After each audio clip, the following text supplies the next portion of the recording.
The galaxy teetered on the edge of chaos.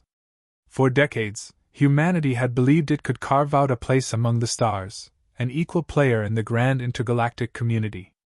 But those dreams had turned to ash. The alien empires, vast and ancient, regarded humanity as little more than an ambitious upstart. In the end, ambition was no match for power. The war had raged for years, and now, humanity stood at the edge of extinction. The alien coalition was relentless, wielding technology centuries ahead of humanity's finest innovations. Their fleets darkened entire star systems, and their soldiers moved with a precision that left human defenses shattered. Earth's allies, few and lukewarm to begin with, had abandoned them at the first signs of true conflict. The council chambers where humanity had once spoken with pride now echoed with disdain and disinterest from those who considered them a lost cause. The fall of New Arcadia had been the tipping point. The colony, humanity's shining beacon on the fringes of space, was annihilated in a single, calculated strike. Survivors from the attack whispered of betrayal, claiming human traitors had sold out critical defense codes. Whatever the truth, the result was devastating. Cities reduced to rubble, millions slaughtered, and the survivors left to flee into the dark void, pursued by an enemy that offered no quarter. One by one, the strongholds fell. The bastion of Sol crumbled under an orbital bombardment that lasted 3 days and nights. Mars, with its sprawling domed cities, was taken in a brutal ground assault where human soldiers found themselves outgunned and outmaneuvered. The Lunar Defense Fleet, humanity's last line of protection around Earth, was decimated in a single, harrowing battle. Each defeat deepened the wound, and with it, humanity's collective despair. Among the civilian population, hope gave way to fear, then to apathy. Families huddled together in dimly lit shelters, clinging to memories of better times, while soldiers on the front lines spoke in hushed tones of their inevitable fate. The once vivid dreams of exploring and thriving in the stars had given way to a simple, desperate wish: survival. Yet, amidst the ruin and despair, a new kind of whisper began to circulate. Stories of isolated human forces fighting back with tactics that defied convention. These were not battles fought with honor or fairness. They were ambushes in the dead of night, sabotage missions that left alien supply lines in flames, and the deployment of makeshift weapons designed not for precision but for maximum carnage. There were rumors of captured enemy commanders being turned into unwilling informants. Humanity, it seemed, was learning that survival meant abandoning old rules. It was in this crucible of desperation that a figure emerged. Some called them a savior, others a monster. Their name was not important. What mattered was their message. This leader, forged by the fires of defeat, spoke of a simple truth: the old ways had failed. The ideals of fairness, diplomacy, and restraint had left humanity weak and vulnerable. If they were to survive, they would have to become something else. Something the galaxy had never seen before. The leader's speeches were electrifying, resonating with those who had lost everything and had nothing left to lose. "They see us as prey," they declared, their voice cold and unyielding. "Then let us become predators." These words sparked a movement, uniting the scattered remnants of humanity into a single, focused force. Their tactics were not just ruthless, they were revolutionary. Human scientists repurposed alien technology with terrifying efficiency, while soldiers were trained to fight with an intensity that bordered on savagery. At first, there was resistance to this new approach. There were those who clung to the old values, who believed humanity's moral high ground was worth preserving, even in defeat. But the results were undeniable. Ruthless humans began to win battles that had once seemed unwinnable. They struck with precision and ferocity, exploiting every weakness in the enemy's armor. Where once there had been despair, there was now grim determination. And so, humanity began to change. It was not a transformation they had sought, but one forced upon them by a galaxy that had left them no other choice. The war was no longer about reclaiming lost glory or proving their worth to the intergalactic community. It was about survival, pure and simple. The humans who remained understood this truth, and they embraced it with an intensity that would come to redefine them. With each victory, the whispers grew louder: humanity was no longer fighting to survive, they were fighting to win. Humanity's transformation began with a single, unifying realization: there would be no saviors. No allies rushing to their aid, no miraculous breakthroughs to level the playing field. They were alone, and survival would demand a level of ruthlessness that defied their history, their ideals, and, for many, their conscience. The leaders who emerged to guide this new humanity were not chosen for their compassion or diplomacy. They were strategists, tacticians, and visionaries who understood the brutal calculus of war. Their rallying cry was stark: survival at all costs. It was more than a motto. It became a creed, a mantra that spread through the ranks of humanity's scattered forces. These leaders, with their cold, calculating brilliance, began to reshape the shattered remnants of humanity into a weapon. Every decision was made with a single goal: to ensure that humanity would not only survive but endure. The first victories came in the shadows. Guerrilla tactics, something humanity had perfected in wars long forgotten, became their signature. Small, agile units infiltrated enemy territory, striking where the alien forces least expected. Supply lines were severed, vital resources destroyed, and key alien installations reduced to rubble. These attacks were not just acts of desperation, they were precise, deliberate, and devastatingly effective. What truly set humanity apart, however, was their mastery of psychological warfare. They studied their enemies relentlessly, learning their fears and exploiting their cultural taboos. Alien commanders woke to find their banners defaced with messages written in their own languages, messages promising destruction and humiliation. Misinformation campaigns sowed chaos within the alien ranks, making them doubt one another and fear the humans they had once dismissed as weak. But these victories came at a cost, and the decisions that led to them were far from simple. To deny the enemy vital resources, humanity began to implement scorched earth tactics.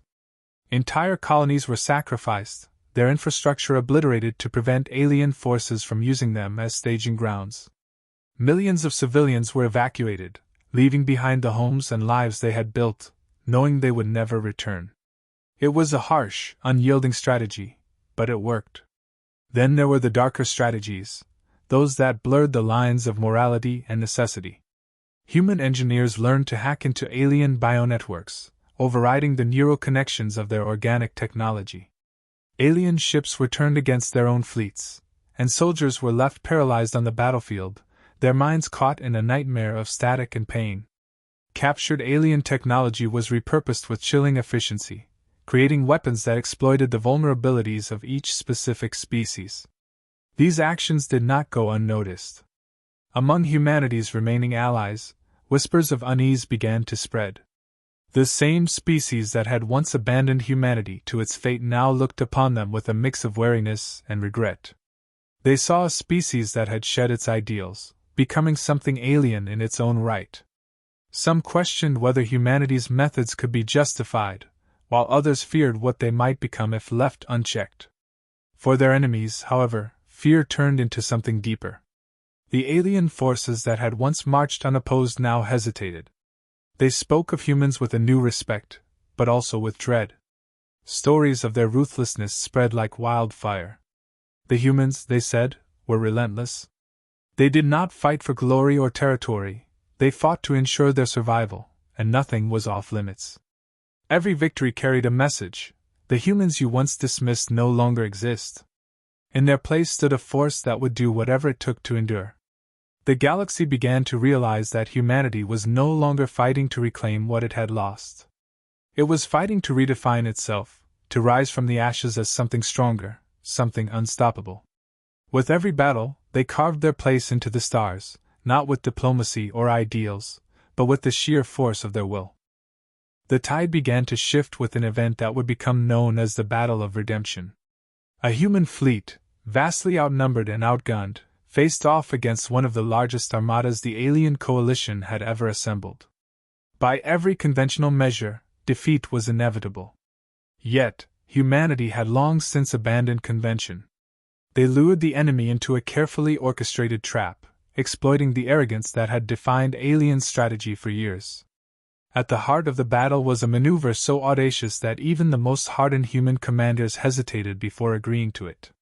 Using decoy signals, they led the alien fleet into an asteroid field that had been rigged with explosives, primitive, by alien standards, but devastatingly effective. With a single detonation, the fleet's formation was shattered. Amidst the chaos, human ships moved like predators, striking weak points with surgical precision. The victory was not just tactical, it was symbolic. For the first time, humanity had faced their oppressors head-on and won. The galaxy took notice. Stories of the battle spread rapidly, and with them came the whispers. Humanity was no longer a desperate, scattered force. They were something far more dangerous. The accounts varied. Some spoke of unmatched ingenuity, others of sheer brutality, but all carried the same undercurrent of awe and fear. Humanity's ruthless reputation had taken root, and it grew with every encounter. But with each victory came a darker question: was humanity losing itself in the process? There were those who had once championed the old ideals of justice and restraint, who now wondered if the cost of survival was too high. The tactics that had secured the Battle of Redemption, and those that followed, were undeniably effective but morally ambiguous. Captured alien soldiers were used as living bait, and planets were scorched without hesitation to deny the enemy any advantage. To some, it seemed that humanity was becoming the very thing they had fought so hard to resist. The aliens themselves began to grapple with what they now called the human problem. In the grand chambers of their alliances, leaders once filled with disdain for humanity now spoke in hushed, urgent tones. They had underestimated these so-called primitives, and the consequences were undeniable. Humanity's creativity was their most feared weapon. Where other species adhered to rigid doctrines, humans thrived on improvisation. Their unpredictability made them a nightmare to counter, and their resilience bordered on the uncanny. No matter how many times they were struck down, they rose again, stronger and more determined. It was this very resilience that began to reshape humanity from within. The divisions that had once fractured them, national, ideological, and cultural, faded in the face of a shared purpose. The leaders who had once struggled to unify their people now found themselves at the helm of a species reborn. A new alliance was forged, one that transcended old rivalries and embraced a singular identity. Humanity was no longer defined by its past, it was defined by its survival. And yet, as united as they had become, there was an undercurrent of quiet reflection. The question lingered: what would this new humanity look like in a galaxy that now feared them? The victories had come at a cost, not just in lives but in ideals. For every enemy that now hesitated to challenge them, there was an ally who viewed them with suspicion. Humanity had earned its place in the stars, but it was a place forged in fire and blood. The turning point was undeniable. Humanity had stepped beyond survival. They had become a force to be reckoned with, a power that could no longer be ignored. But even as they celebrated their victories, the galaxy watched with bated breath, for they knew that humanity's full potential was yet to be unleashed. And when it was, it would change the stars forever. The final gambit was as audacious as it was desperate. Humanity had fought its way back from the brink, but the war would not end with skirmishes or tactical victories. The alien coalition, vast and entrenched, had to be broken at its core. The plan was simple in concept yet staggeringly complex in execution: strike at the heart of the alien empire. It was a move only humans would dare attempt, fueled by equal parts defiance and brilliance. The strategy hinged on exploiting an overlooked vulnerability, an ancient, sprawling command nexus buried deep within the alien homeworld. It was the brain of their entire war effort, coordinating fleets and armies with an efficiency no human system could match. The aliens had never considered it a liability. No species had ever dared approach it, let alone attack. But humanity saw the opportunity, and they seized it. The plan required every ounce of ingenuity and resolve humanity could muster. Teams of scientists and engineers worked tirelessly, repurposing alien technology captured during previous battles. They developed cloaking devices capable of evading detection, fusion bombs powerful enough to obliterate the Nexus, and decoys designed to confuse and misdirect the enemy fleet. The operation was codenamed Final Dawn, a nod to the stakes. If it failed, there would be no tomorrow for humanity. The execution was a testament to humanity's transformation. The fleet moved in absolute silence, navigating treacherous enemy territory with precision. Every ship, every soldier, knew their role, and every decision carried the weight of countless lives. When the alien forces detected the first wave, it was already too late. The decoys drew their attention, and by the time they realized the true target, the human strike team had breached the outer defenses of the Nexus. The battle within was brutal and chaotic. Alien defenders, realizing the gravity of the attack, fought with a ferocity born of desperation. The human soldiers, undeterred, pressed forward, their resolve unshaken even as the casualties mounted. They fought not just for survival but for the hope of a future free from fear and oppression. Every step closer to the Nexus was paid for in blood, but retreat was never an option. As the strike team reached the core, the scale of their task became clear. The Nexus was a labyrinth of alien technology, pulsating with energy and protected by automated defenses that tore through human ranks. It was here that the true cost of the mission was revealed. The detonation required manual activation, a task that would leave no time for escape. A handful of volunteers stepped forward, knowing it was a one-way trip. Their names would be etched into humanity's history as heroes who gave everything for the survival of their species. The explosion was both devastating and awe-inspiring. The alien Nexus, the crown jewel of their empire, was reduced to a smoking crater. The shockwave rippled across their networks, leaving fleets stranded and armies leaderless.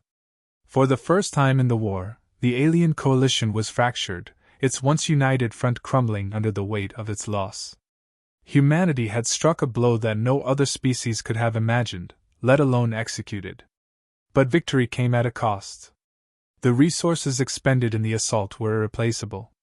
Key leaders who had been instrumental in humanity's rise were lost, their sacrifices felt deeply by those who remained. The remnants of humanity's fleet limped back to their territories, battered but victorious. It was a Pyrrhic victory, one that ensured survival but left scars that would never fully heal. The aftermath rippled across the galaxy. The alien coalition, once so certain of its superiority, was forced to reevaluate everything. Some species viewed humanity with newfound respect, acknowledging their resilience and ingenuity.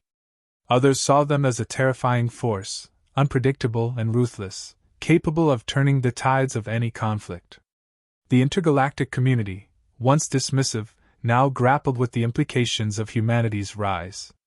Humanity, too, was changed. The war had forged them into something new, stronger, united, and unyielding, but at the cost of their old identity. They were no longer the hopeful explorers who had joined the galactic stage with dreams of unity and cooperation. They had become survivors, shaped by fire and loss, and their future was as uncertain as it was unwritten. The war was over, but the echoes of its cost lingered. Humanity had emerged victorious, but they had paid dearly for their place among the stars. And as they turned their gaze toward the future, one question loomed large: what would they become now that survival was no longer their only goal? The war had ended, but its effects rippled through the galaxy like the aftershocks of a great quake.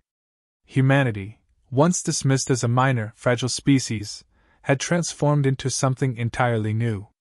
They were no longer seen as victims or underdogs. They were survivors, innovative, relentless, and unyielding. Their reputation spread faster than the fleets that had fought for their survival. Fear, admiration, and respect intertwined as the galaxy reevaluated what it meant to face humanity. The transformation, however, left humanity questioning itself. The war had demanded everything: their ideals, their morality, and their very sense of identity. Across the newly rebuilt settlements and battered fleets, debates raged. Had the ends justified the means? Some argued that survival was the only metric that mattered, that no cost was too high to secure their future. Others mourned the loss of humanity's once cherished values, wondering if they had sacrificed too much of what made them human in the pursuit of victory. Philosophers, leaders, and survivors wrestled with these questions, reflecting on the decisions that had led to their triumph. The destruction of the alien nexus, the sacrifices of countless lives, the scorched earth policies, all were effective, but at what price? Were these acts of necessity, or had humanity allowed desperation to strip them of their soul? These questions had no easy answers, and perhaps they never would. Yet they spoke to a deeper truth: humanity's willingness to confront its flaws and learn from its past, no matter how painful. The galaxy, meanwhile, watched closely. Alien species, once dismissive or predatory, now found themselves in an unfamiliar position. Some extended offers of alliance, eager to align with a force that had proven its resilience and cunning. Others, wary of humanity's newfound ruthlessness, began preparing for a potential conflict. Defensive measures were heightened, and strategies were reworked, all in acknowledgement of a singular, unsettling fact: humanity was no longer a species to be underestimated. Yet, even as the galaxy grappled with humanity's rise, there was hope amidst the ashes of war. The same traits that had driven humanity to survive, their resilience, creativity, and adaptability, now began to shape their vision for the future. The lessons learned through hardship gave them a unique perspective, one that could inspire unity across the fractured galaxy. They understood better than anyone the cost of division, the value of alliances, and the necessity of compromise. Despite the scars of war, there were moments of rebuilding that hinted at a brighter path. Human colonies, once devastated, began to thrive again, their people working tirelessly to create something better than what had been lost. Across the galaxy, humans reached out, not with weapons, but with ideas. They proposed solutions to problems that had plagued interstellar civilizations for centuries. Their ingenuity, once viewed with skepticism, became a beacon of possibility. And so, humanity's legacy began to take shape. They were seen as protectors, capable of extraordinary feats in the face of insurmountable odds. But they were also seen as a potential threat, a species that had proven it would go to any lengths to survive. This duality, the fear and respect they commanded, became the foundation of their place in the galaxy. In the end, the story of humanity's survival was more than a tale of war and sacrifice. It was a testament to their ability to adapt, to endure, and to rise stronger from the ashes. They had not only secured their place among the stars but had changed the galaxy in the process. Where once there was division, there was now a cautious hope for unity, a possibility that humanity might lead the way toward a future defined not by fear but by cooperation. The war had been lost, until ruthless humans took over, and forever changed the galaxy.